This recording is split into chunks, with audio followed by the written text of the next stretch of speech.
Welcome to Gibeon Church. Di sini kita punya slogan bukan tempat untuk orang sempurna, tetapi kita disempurnakan oleh kuasa Injil dan kasih karunia Kristus Yesus Tuhan kita. Hari ini bersama kita akan memasuki pertanyaan ke-42 dari Katekismus. Saya akan membaca pertanyaannya lalu kita bersama membaca jawabannya serta ayat Alkitabnya. Bagaimana membaca dan mendengarkan firman Allah? Dengan kerajinan, persiapan, dan doa, agar kita bisa menerimanya dengan iman, menyimpannya dalam hati, dan melakukannya dalam kehidupan kita. 2 Timotius 3, 16-17. Segala tulisan yang diilhamkan Allah memang bermanfaat untuk mengajar, untuk menyatakan kesalahan, untuk memperbaiki kelakuan, dan untuk mendidik orang dalam kebenaran. Dengan demikian, tiap-tiap manusia kepunyaan Allah diperlengkapi untuk setiap perbuatan baik. Silakan duduk Bapak, Ibu, dan Saudara.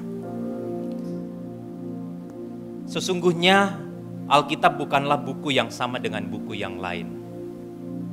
Alkitab ialah pengilhaman Allah. Apa maksudnya pengilhaman Allah? Secara harfiah artinya Allah menghembuskan nafasnya. Allah membuka mulutnya yang maha kudus dan berbicara kepada kita. Karena itu, maka kita perlu membaca Alkitab dengan sikap yang penuh hormat dan perhatian khusus. Dengan hormat dan perhatian khusus, oleh karena Allah yang sedang berbicara kepada kita melalui dan di dalam firman-Nya. Dan itu juga berarti bahwa kita perlu datang kepada Tuhan dengan kerinduan untuk mendengarkan Dia di dalam berbicara, dan kita juga perlu dengan sungguh dan sepenuhnya taat kepada firman-Nya. Adapun ketika kita membaca Alkitab, tujuannya bukan sekedar untuk mendapatkan informasi saja. Yang Allah inginkan ketika umat-Nya membaca firman-Nya, yaitu supaya kita menerima firman-Nya dengan iman. Dengan sukacita kita menyimpannya di dalam hati kita. Dan kita juga perlu melakukannya dengan ketaatan yang sungguh. Yesus pernah berkata, saudara, di dalam Yohanes 14 ayat 15 yang berbunyi demikian.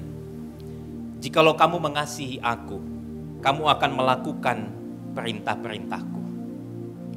Jadi jika kita sungguh-sungguh mengasihi Allah, kita juga akan dengan sungguh-sungguh menaati Allah dan menaati perkataannya melalui firman-Nya. Namun saudara, harus kita akui seringkali kita gagal dan kita tidak punya kerinduan membaca Alkitab. Seringkali kita juga membaca Alkitab hanya untuk mendapatkan informasi dan sekedar menambah pengetahuan kita saja. Di saat-saat yang seperti itulah sesungguhnya semakin jelas bahwa kita tidak mengasihi Allah dengan sungguh. Tetapi puji syukur, Allah tetap setia dan mengasihi kita sekalipun kita seringkali tidak taat dan tidak mengasihi Dia. Puji syukur, karena sekalipun kita tidak mengasihi Allah di dalam kerinduan kita membaca dan merenungkan firman-Nya, kita tetap diterima dan dikasihi di dalam karya Kristus yang sempurna. Itulah sebabnya hari ini kita perlu bertobat dan berkata, oh Tuhan, sesungguhnya seringkali kami tidak mengasihi Engkau dengan sungguh. Mari saya mengajak kita boleh berdiri bersama. Kita mengakui akan segala kelemahan kita, pelanggaran kita. Mengakui bahwa seringkali kita tidak sungguh mengasihi Dia. Tetapi puji syukur, Dia mengasihi kita. Dia tetap setia, bahkan tetap bersama-sama dengan kita. Dan kita tetap diterima di dalam Kristus Yesus. Mari bersama kita mengambil waktu untuk berdoa dan bertobat di hadapan Tuhan.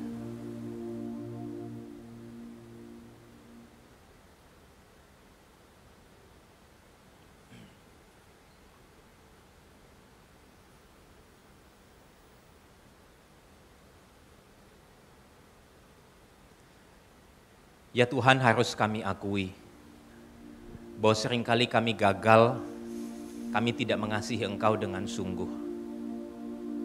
Bahwa seringkali kami juga tidak punya kerinduan untuk membaca firman-Mu. Ampuni kami ya Tuhan. Dan hari ini kami mau bertobat di hadapan-Mu. Oh Tuhan, kami juga bersyukur, sekalipun kasih kami sering gagal, ketaatan kami acap kali naik dan turun. Tapi hari ini kami bersyukur karena kami diterima oleh Kristus dengan sempurna. Dan semangat itulah yang seharusnya mendorong kami untuk terus mengasihi Allah di dalam setiap musim kehidupan kami. Dan biarlah ketika kami merenungkan pertanyaan katekismus ini, kami juga diingatkan, dikobarkan untuk membaca dan merenungkan firman Tuhan setiap hari. Terima kasih Tuhan, ini doa kami. Di dalam nama Tuhan kami Yesus Kristus, kami berdoa dan kami bersyukur. Amin.